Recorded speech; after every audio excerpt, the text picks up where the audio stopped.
Varicose veins తో బాధపడుతున్నారా? మన ఏవిస్ హాస్పిటల్లో 4500 రూపాయల లేజర్ స్కానింగ్ ఉచితం. నమస్తే, మీరు చూస్తున్న సుమన్ టీవీ. నేను మీ కీర్తి. రాబోయేది కార్తీక మాసం. చాలా విశిష్టమైన మాసం కదా. మరి ఈ మాసాన్ని మనం పూర్తిగా సద్వినియోగం చేసుకోవడం ఎలా? ఏం చేయాలి, ఏం చేయకూడదు? ఇప్పటివరకు ఎప్పుడు ఎక్కడ తెలియజేయని విషయాలు మనతో మాత్రమే పంచుకోవడానికి ప్రముఖ జ్యోతిష్యులు బ్రహ్మశ్రీ నందిపట్ల శ్రీహరి శర్మ గురుగారు ఉన్నారు. నమస్తే గురుగారు. వాగర్థ వివ సంపృక్తౌ వాగర్థ ప్రతిపత్తయే జగతః పితరౌ వందే పార్వతీ పరమేశ్వరౌ. సదాశివ సమారంభాం శంకరాచార్య మధ్యమాం అస్మదాచార్య పర్యంతం వందే గురు పరంపరాం. ఆదిత్యాయ చ సోమాయ మంగళాయ బుధాయ చ గురు శుక్ర శనిభ్యశ్చ రాహవే కేతవే నమః. శృంగేరి జగద్గురు పీఠాధిపతులకి, కంచి పీఠాధిపతులకి నమస్కారములు తెలియచేసుకుంటూ కార్యక్రమాన్ని ప్రారంభిద్దాం. కార్తీక మాసం అంటే శ్రావణ మాసం తర్వాత ఆ మాసం అంతా ఎంతో వైభవపేతంగా అసలు కలకలలాడుతూ ఉంటాయి గురుగారు ఆలయాలన్నీ. అయితే అస్సలు చేయకూడని పనులేంటి, కంపల్సరిగా ఖచ్చితంగా చేయాల్సిన పనులేంటి, అసలు ఎందుకు ఇంత విశిష్టమైన మాసం ఇది తెలుసు? శివాజ్ఞ లేనిదే చీమైనా కుట్టదు. ఈ ప్రోగ్రాం మనం చేయాలన్నా, మన ప్రోగ్రాంని ప్రేక్షకులు చూడాలన్నా ఆ శివానుగ్రహం ఉంటే తప్ప ఈ ప్రోగ్రాం చూడలేదు. ఎందుకనంటే ఇది వినడం అనేటువంటిది మనకన్నా చెప్పడం మన భాగ్యం, మహద్భాగ్యం వినడం వాళ్ళది.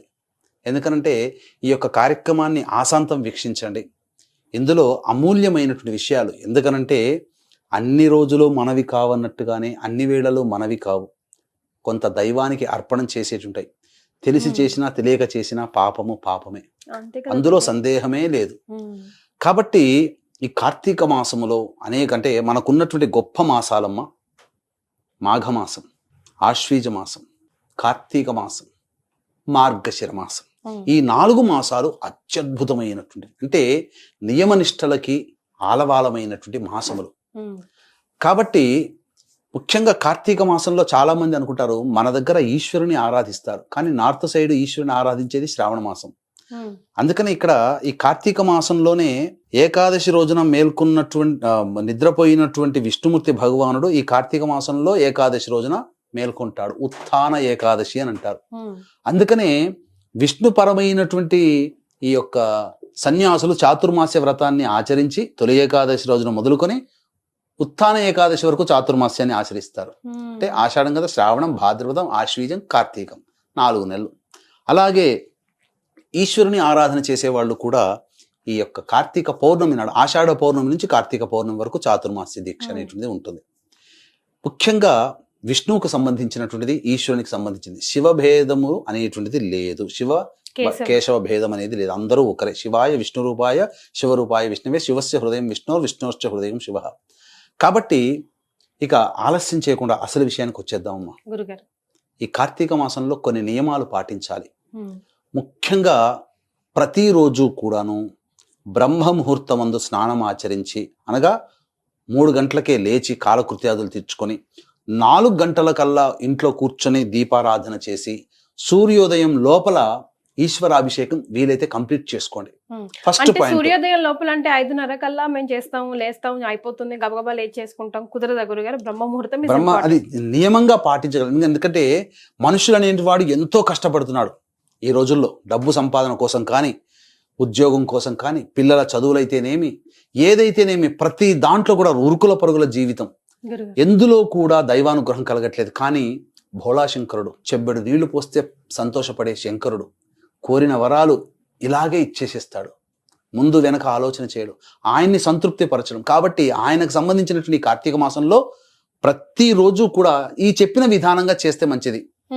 కాబట్టి నియమంగా నేను బాగుపడాలి, నా కుటుంబం బాగుపడాలని ఎవరు కోరుకుంటారో ఈ నెల రోజుల పాటు నియమాన్ని పాటించండి. 3 గంటలకు లేచి 4 గంటలకల్లా కాలకృత్యాదులు తీర్చుకొని 4 నుంచి సాయంత్రం ఉదయం 6 గంటల మధ్యకాలంలో ఆ స్వామికి దీపారాధన చేసి అభిషేకం జరిపించి స్తోత్ర పఠనం, శివ మహిమ్న స్తోత్రం అని ఉంటుంది, ఆ స్తోత్రం కానీ, చంద్రశేఖరాష్టం కానీ, లింగాష్టం కానీ వీలైన సార్లు, లేదా శివ సహస్రనామం పఠించండి. 6 గంటల లోపల సమయం 2 గంటలు ఉంటుంది కాబట్టి. లేదు కొంతమందికి 4ంటికి లేచే అలవాటు ఉంటుంది. సూర్యోదయం లోపల అభిషేకం అనేది కంప్లీట్ చేసుకోవాలి. చేసుకున్న తర్వాత ఇది మొదటి పాయింట్. రెండవ పాయింట్ ఏంటనంటే అభ్యాగతులకి ప్రతిరోజు కూడా ఏదో ఒక రూపంలో ఈశ్వరుడు ఏదో ఒక రూపంలో మనకు కంటపడతాడు. మధ్యాహ్న సమయంలో భిక్షగాళ్ళ రూపంలోనో, యతుల రూపంలోనో, ఏదో ఒక రూపంలో వాళ్ళకి అన్నదానం లేదా ఏదైనా బ్రెడ్ ప్యాకెట్, బిస్కెట్ ప్యాకెట్ దానం చేయండి. డబ్బులు ఎక్కువగా అప్పు చేసుకొని చేయమని కాదు, వాళ్ళ శక్తిని అనుసరించి చేయాలి. ఇది శక్తిని అనుసరించి గొప్పగా అన్నదానం చేయొచ్చు ప్రతిరోజు. లేదు రోజుకి 50 రూపాయలు మాత్రమే ఖర్చు పెట్టుకోగలిగే కుటుంబాలు కూడా ఉంటాయి. ఇది పరుల కోసం. ఒక 10 బిస్కెట్ ప్యాకెట్లు వస్తాయి. ఆ బిస్కెట్ ప్యాకెట్ 10 మందికి అన్నదానం చేసినా చాలా తృప్తిగా శివార్పణం. ఏ దానం చేసినా ఆ నెల రోజుల పాటు ఈశ్వరుని ఆరాధన చేసేవాళ్ళు శివార్పణం, విష్ణువుని పెట్టుకునే వాళ్ళు విష్ణార్పణం అంటూ దానం చేయండి. మనం చేస్తున్నట్టుగా కాదు, ఆ ఈశ్వరునికి, అందులో ఉన్న ఈశ్వరునికి, ఆ సాక్షాత్తు ఆదిశంకరాచార్యుల వారు ఆ యొక్క సంబంధించినటువంటి వ్యక్తిలో చూడలేదా? కడజాతి వాడు అని చెప్పేసి కోపంగా ఉన్నాడు, ఆయనకే నమస్కారం చేశాడు. ఇక్కడ శరీరంలో ఉన్న శరీరానికి కాకుండా ఆత్మకి మనం చూడాలి. అది రెండవది దానం. మూడవది, ఈ నెల రోజుల పాటు ప్రధానంగా సోమవారాలు మరియు ఏకాదశి తిథులు, పౌర్ణమి, అమావాస్య, 4 సోమవారాలు, 2 ఏకాదశులు, అలాగే 6 అమావాస్య, 8. ఈ 8 రోజుల పాటు స్త్రీ సంగమం పనికిరాదు. పైపెచ్చు ఆదివారం. 8 + 4 ఎంత? 12 రోజులు. నెలలో 12 రోజులు బ్రహ్మచర్య వ్రతాన్ని ఆచరించాలి. ఇది ఖచ్చితంగా. 4వ పాయింట్, ప్రదోషకాల సమయంలో ఈశ్వర అర్చన చేసుకోండి. అంటే ప్రదోషకాలం అంటే ఎప్పుడు? సూర్యాస్తమయం అయిపోయి వెలుతురు ఉండి చుక్కలు పడేంత వరకు ప్రదోషకాల సమయం. ఆ సమయంలో వృషభారూఢుడై గౌరీ సమేత ఈశ్వరుడు ఈ భూలోకానికి వస్తాడు. ఆ సమయంలో ఆయన వస్తున్నటువంటి సమయంలో ఆయన కోసం అర్చన చేయడం, ఆయన కోసం ప్రార్థన చేయడం, ఇవి చేయాలి. చాలా మంది 4 తర్వాత పడుకుంటారు. సాయంత్రం సూర్యాస్తం అనగా ప్రదోష కాలంలో అస్సలు పడుకోకూడదు. నోటి నుంచి అసత్యము కానీ అప్రియ వచనములు, అంటే మనకు ఎదుటి వాళ్ళని బాధ పెట్టే నెగిటివ్ మాటలు మాట్లాడకూడదు ప్రదోషకాల సమయంలో. పైగా చాలా కొంతమందికి ప్రదోషకాల సమయంలో శృంగారం చేసేవాళ్ళు ఉంటారు. అలా ఆ విధంగా ప్రేరేపితుడైనటువంటి అనగా దితి చేత ప్రేరేపితుడై వద్దన్నా వినకుండా కశ్యప ప్రజాపతితో సంధ్యా సమయంలో శృంగారం ఉనర్చినటువంటి కారణం చేత రాక్షస వంశం పుట్టింది. రాక్షస వంశానికి మూలం అదే. ఇది ఈ విధంగా. తరువాత సంధ్యా సమయంలో ఈశ్వరుడికి అర్చన, బిల్వార్చన చేయండి. చాలా మంచిది. నందివర్ధనం పూలైనా, బిల్వార్చనమైనా ఇంట్లోనైనా ఆలయంలోనైనా చేయండి. ఇక అసత్యం ఆడకుండా ఉండండి. ఇక మద్యపానం జోలికి 4 రోజుల పాటు వెళ్ళకూడదు. వీలైతే నియమంగా ఉంటే 4 రోజుల పాటు మాంసాహారాన్ని వదిలేయండి. అల్లం వెల్లుల్లి కూడా సాధ్యమైనంత వరకు వదిలేయండి. కానీ కొన్ని సందర్భాలలో డాక్టర్లు తినమన్నారండి అంటే కొన్ని సందర్భాల్లో తప్పదు. ఎందుకంటే శరీరం నిలుపుకోవాలి కదా. కొన్ని సందర్భాల్లో కొన్ని ప్రత్యేకమైనటువంటి మాంసాహారములు తింటే ప్రత్యేకమైనటువంటి శక్తులు వస్తాయి. కాబట్టి ఆ విధంగా డాక్టర్ సూచన మేరకు తినవచ్చు. కానీ సాధ్యమైనంత వరకు వాటిని విడనాడండి, అవాయిడ్ చేయండి. ఇంటి నుంచి ఎక్కడికి వెళ్ళినా ఇంట్లోకి రాగానే కాళ్ళు చేతులు కడుక్కొని ఇంట్లోకి ప్రవేశం చేసే ముందు నిత్యం కూడా తల్లిదండ్రులని, పెద్దవాళ్ళని గౌరవభావంతో ఈ 4 రోజుల పాటు చూడండి. ఈ చెప్పిన విధానంగా చేయండి. మీ జీవితంలో కార్తీక మాస తదనంతరం చక్కగా మార్పు వస్తుంది, ఏమాత్రం సందేహం లేదు. కాబట్టి ఈ నియమాల్ని పాటించండి. స్ట్రిక్ట్ గా నియమాలు పాటిస్తున్నప్పుడు ఏదైనా సూతకం పడిందే అనుకోండి గురుగారు, ఎవరైనా పోవడము అట్లా, అప్పుడు ఏంటి గురుగారు పరిస్థితి? సూతకం పడినా, లేకపోతే ఆ సూతకం పడిన రోజుల్లో వాళ్ళకి ఒక 11 రోజులు ఏదో మైల వచ్చింది అనుకోండి. కొన్ని సందర్భాల్లో 3 రోజులు ఉంటుంది, లేదా 1 రోజుతో మైల తీరిపోయే సందర్భాలు ఉంటాయి. వారం రోజుల పాటు సందర్భం ఉంటుంది. ఆ విధంగా పాటించి తదనంతరం మళ్ళీ మొదలు పెట్టవచ్చు. కొంతమంది ఇప్పుడు అయ్యప్ప మాలలు వేసుకుంటారు. అయ్యప్ప మాలలు వేసుకొని చేయొచ్చు, నిరభ్యంతరంగా చేయొచ్చు. అయ్యప్ప మాలలు వేసుకొని శివారాధన చేయొచ్చు. శివకేశవుల కొడుకే కదా అయ్యప్ప. అయ్యప్ప పూజ చేసేవాడు అభిషేకం ఖచ్చితంగా చేస్తారు.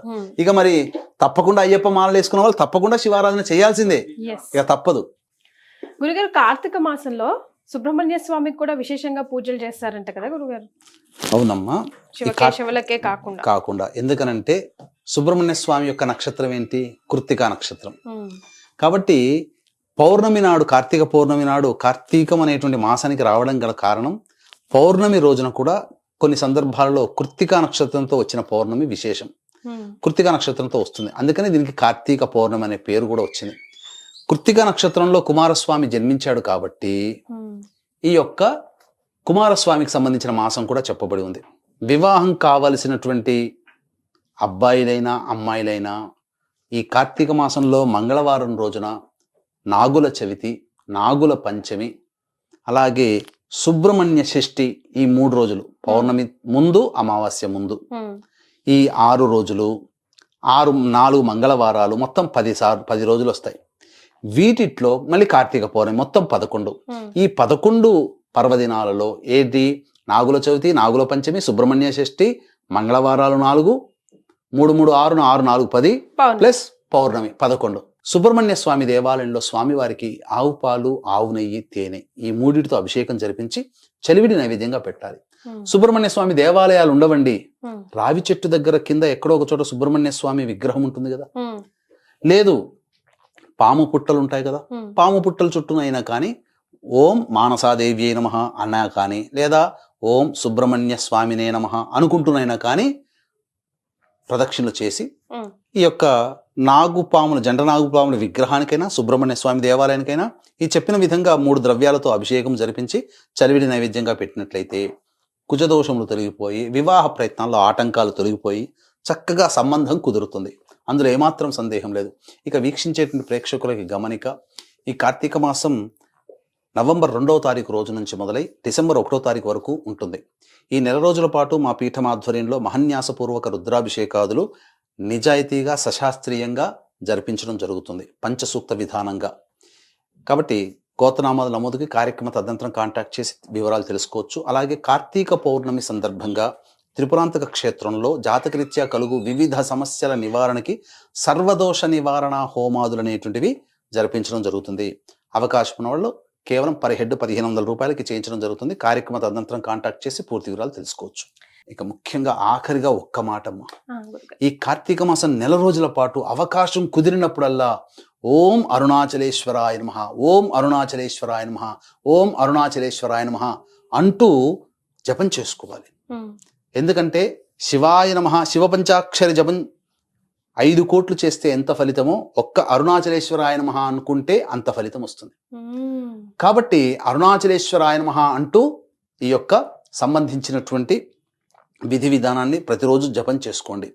కనీసము ఈ కార్తీక మాసంలో ఏదో ఒక రోజు అరుణాచల గిరి ప్రదక్షిణ చేయండి.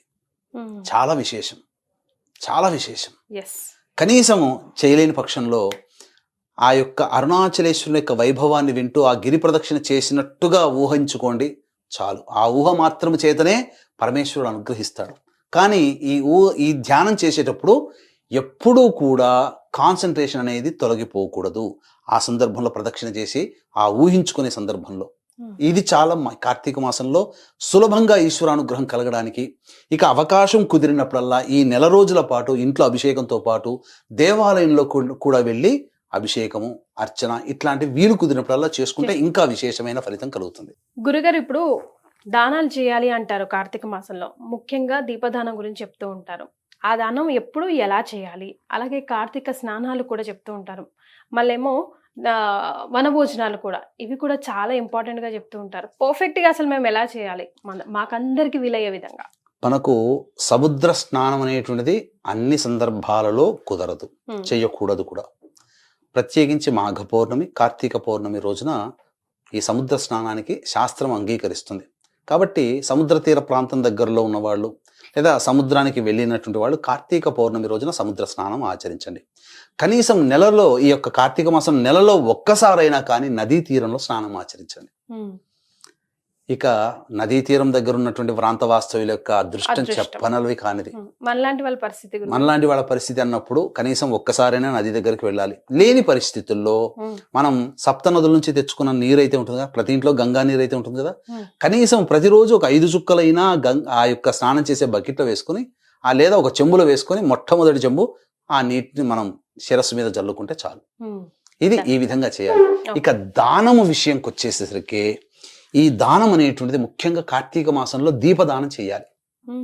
దీపదానం ఎలా చేయాలి గురుగారు? దీపదానం అనేటువంటిది ముఖ్యంగా ఎవరికి చేయాలి? ఒకటి, దీపదానం అనేటువంటిది ముఖ్యంగా 2 దీపాలు తీసుకొని, జోడు దీపాలు 2 అయినా తీసుకోవచ్చు, లేదా ఒక దీపము, జోడు దీపాలు తీసుకొని ఒక దీపము దేవాలయంలోకి దానం చేయాలి.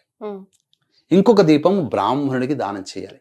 అది సోమవారం అయినా, ఏకాదశి అయినా, పౌర్ణమి అయినా చాలా విశేషం. ఎలాంటి కుందుల్లో అయినా, మట్టివైనా రాగివైనా, ఇత్తడివి అయితే చాలా విశేషం. ఓకే ఇది గురుగారు. ఇది దీపదానం.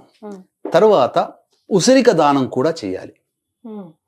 ఇక దీపాలు వెలిగించుకునేసరికి ముఖ్యంగా ప్రతిరోజు కూడా 4 దీపాలు ప్రతినిత్యము వెలగాల్సిందే ఇంట్లో. ఓకే గురుగారు. ఏంటి, మన ఇంట్లో పూజా మందిరంలో ఉండే దీపం, అది ఆరాధన చేయాలి. అక్కడ దీపారాధన. మన ఇంట్లో తులసి కోట ఉంటుంది, తులసి కోట ముందు ముగ్గు వేసి ఆ తులసి కోట దగ్గర దీపారాధన. ప్రతిరోజు ముఖ్యంగా సింహద్వారం ఉంటుంది కదా, సింహద్వారానికి ఇరువైపులా దీపారాధన కార్తీక మాసం అంతా నెల రోజుల పాటు చేయాలి. ఇక మన దగ్గరలోని దేవాలయంలో ధ్వజస్తంభం దగ్గరైనా, లేకపోతే దీపాలు వెలిగించే ప్రత్యేకమైన ప్రదేశం ఉంటుంది, ఆ ప్రదేశం దగ్గరైనా కానీ శుద్ధమైనటువంటి నువ్వుల నూనెనే వాడాలి. మార్కెట్లో దొరికే దీపారాధన నూనె అనేక రకాలైనటువంటి చెప్పకూడదు, జంతువుల కళేబర నుంచి వచ్చే నూనెలు కూడా అందులో కలుపుతున్నారు. దీపారాధన నూనె అది సర్వ మడ్డని అంటారు. భగవంతుడు శక్తినిస్తే నువ్వుల నూనె, కొబ్బరి నూనె కూడా వెలిగించవచ్చు, తప్పులేదమ్మా. ఆముదం నూనె వెలిగించవచ్చు, అది సందర్భాల్లో అనేక నూనెలు కలిపిన దాంట్లో ఆముద నూనె కల్పించవచ్చు, తప్పులేదు. ఇలా విప్ప నూనెతోనైనా దీపారాధన చెయ్యాలి. కానీ ఏదైనా ఒరిజినల్ గా ఉన్నదే తీసుకోండి. చేసేది ఇంత చిన్న దీపం పెట్టండి, కొద్దిగా పోయండి. కిలోలన్నీ పనికిరాని దీపారాధన నూనె అని రాస్తాడు, అందులో అనేక రకాలైనటువంటి నూనెలు కలుస్తాయమ్మా. మంచిది కాదమ్మా, వద్దు. మనం కొనేవాళ్ళు ఉన్నాం కాబట్టి వీళ్ళు ఇట్లా వ్యాపారం చేసుకుంటున్నారు. అసలు పూర్వకాలంలో ఇట్లాంటిది లేదు. ఇదొకటి. ఇక తదనంతరం ఆ దేవాలయంలో దీపారాధన ధ్వజస్తంభ దగ్గర లేదా నిమ్మకాయ డొప్పలైనా చేయొచ్చు. ముఖ్యంగా ఉసిరిక దీపం అనేటువంటిది చాలా విశేషం ఇక్కడ. అంటే ఉసిరికని చక్కగా పెద్ద ఉసిరిక తీసుకుంటారు కదమ్మా, పైనుంచి దాన్ని తులుచుకుంటూ వచ్చి లోపల ఉన్నటువంటి గింజ దాన్ని తీసేసి ఆ చుట్టుపక్కల ఇంతలాగా గొందిలాగా అవుతుంది కదా, దాంట్లో ఆవు నెయ్యి వేసి, కానీ ఒక వ్యక్తి దొరుకుతాయి కదా మనకు బయట వరకు, చక్కగా ఆవు నెయ్యి వేసి ఒక వ్యక్తి వెలిగించి ఆ ఉసిరిక దీపం పెట్టండి. ఎక్కడ పెట్టాలి? ఉసిరిక చెట్టు దగ్గరనైనా, మారేడు చెట్టు దగ్గరనైనా పెట్టాలి. ధ్వజస్తంభం దగ్గర పెట్టవచ్చు, రావి చెట్టు దగ్గర పెట్టవచ్చు, ఇంట్లోనైనా పెట్టుకోవచ్చు. పూజా మందిరంలో ఖచ్చితంగా వనభోజనాలు అనేటువంటివి ఈ మాసంలో ఉసిరిక చెట్టు కిందనైనా, మారేడు చెట్టు కిందనైనా కూర్చొని భోజనం చేయాలి. ఇదొకటి. ఇక చాలా మంది ఉసిరికని ఆదివారం నాడు తినకూడదు. తినకూడదు. కాబట్టి ఉసిరిక శబ్దమే పనికిరాదు. ఎందుకంటే ఆమ్ల గుణం అనేటువంటిది ఆదివారం నాడు ఆమ్ల గుణంతో కూడుకున్నటువంటి వస్తువుని తింటే అది అరగదు ఆదివారం నాడు. అందుకని కనీసం ఆదివారం నాడు ఉసిరిక అనే శబ్దమే పనికిరాదు. దీని అంతరార్థం కనుక తీసుకుంటే శుక్రుడేమో దాంపత్యానికి కారకుడు, రవి ఏమో బాగా ఉష్ణమైనటువంటి సంబంధం. కాబట్టి రవి శుక్రులు కలిసిందంటే ఏమవుతుందంటే, ఎవరి జాతకంలో అయితే రవి శుక్రులు కలిసి ఉంటారో వాళ్ళ యొక్క శృంగార జీవితం అడవిగాచిన వెన్నెల్లా ఉంటుంది. అందుకని రవికి సంబంధించిన ఆదివారం, శుక్రునికి సంబంధించినటువంటి ఆమ్ల గుణం ఈ యొక్క ఉసిరిక. కాబట్టి ఈ రెండు ఆదివారం రోజున ఉసిరికాయ పచ్చడి కానీ, ఉసిరి అనే నామశబ్దం కూడా. కాబట్టి దానాది కార్యక్రమాలు చేస్తున్నప్పుడు ఆదివారం నాడు ఉసిరిక దానం చేయకూడదు. ఆమ్లతత్వం సోమవారం నాడు దానం చేయాలి. ముఖ్యంగా ఈ యొక్క కార్తీక సోమవారంలోనైనా కానీ, లేదా ఏకాదశి రోజునైనా కానీ సాలగ్రామ దానం చేయాలి. చాలా విశేషం. దేవాలయంలో చేయవచ్చు, లేదా బ్రాహ్మడికి చేయవచ్చు. అంటే బ్రాహ్మడికి అంటే ఏంటి? ఆ సాలగ్రామ దానము పూజ చేసుకోగలిగే బ్రాహ్మడికే చేయాలి. ఉత్తగా బ్రాహ్మడికి దానం చేస్తే తీసుకోపోయి ఇంట్లో గూట్లో పెడితే లాభం ఏంటి? ఆ సాలగ్రామానికి అభిషేకం చేయకుండా ఉన్నదంటే ఆ యొక్క శక్తి పోతుంది, చేసిన దాన ఫలితం ఉండదు. వేద పండితులు దొరికితే వేద పండితులు చేయండి. లేదు ఇంట్లో సాలగ్రామం, ఆ సాలగ్రామం కూడా బయట పిచ్చిరాళ్ళు తీసుకొచ్చి రంధ్రాలు పెట్టి ఏదో సాలగ్రామం చెప్పి అమ్ముతున్నారు. ఒరిజినల్ సాలగ్రామ దానం చేయండి. ఫలితం రావాలి కదమ్మా. కాబట్టి ఇప్పుడు కడుపు నింపాలి అంటే ఆకలిస్తున్న వాళ్ళందరికీ కడుపు నింపడానికి మేము వడ్డిస్తున్నాం అని చెప్పి ఒక్కొక్కటి చేతిలో పిప్పర్మెంట్ పెడితే లాభం ఏంటి? భోజనం పెట్టాలి.